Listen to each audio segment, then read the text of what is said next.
आमाल भी तोड़े जाएंगे, आमाल भारी।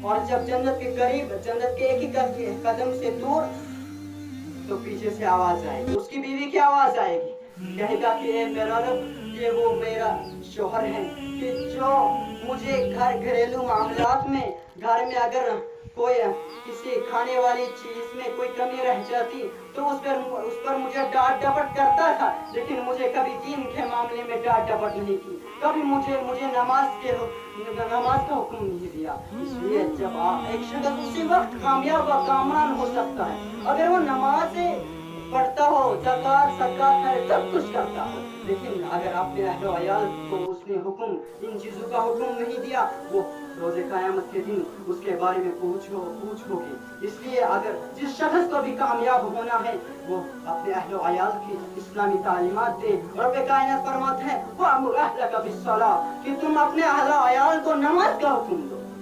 अगर एक शख्स खुद पढ़ता है लेकिन अपने अहलो अयाल का तो हुक्म नहीं देता, वो नाकाम हो जाएगा। इसलिए अपने अहलो अयाल को नमाज का हुक्म दो। रब कायनात भी फरमाते हैं वअमुर अहलका बिस्सलाह, कि अपने अहलो अयाल को नमाज का हुक्म दो।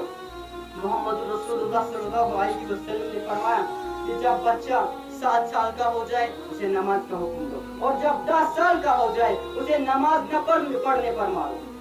तो कौन ऐसे माँ बाप हैं जो इन पर अमल करते हैं, इनकी इत्तबा करते हैं? इल्ला माशाअल्लाह। और जिससे आप रमजान मुबारक में इबादत करते हैं और रोजा रखते थे और इसके साथ साथ तिलावत कुरान का भी एहतमाम किया करते थे, उसको जारी व सारी रखे, उसे मत छोड़े, क्योंकि कुरान मजीद की तिलावत को छोड़ने वाला, उसकी तालीमात को छोड़ने वाला, उसके खिलाफ रोज़े क़यामत के दिन वो शख्सियत गवाही देंगे जिसके बारे में रब कायनात ने कुरान करीम के अंदर फरमाया वमा यंतिकु अनिल हवा इन हुवा इल्ला वह्युन यूहा।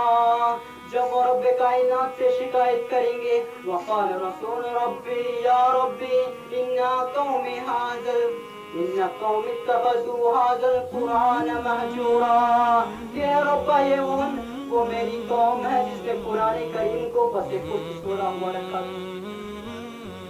इसलिए उस दिन की अजाब से बचने के लिए कुरान मजीद को अपनी जिंदगी का दस्तूर बनाए और इसकी तालीमात को सीखे और सिखाए और इस पर अमल पैरा हो, और अपने अहलो अयाल को भी इस तालीमात का हुक्म दो। बाल लोग तो और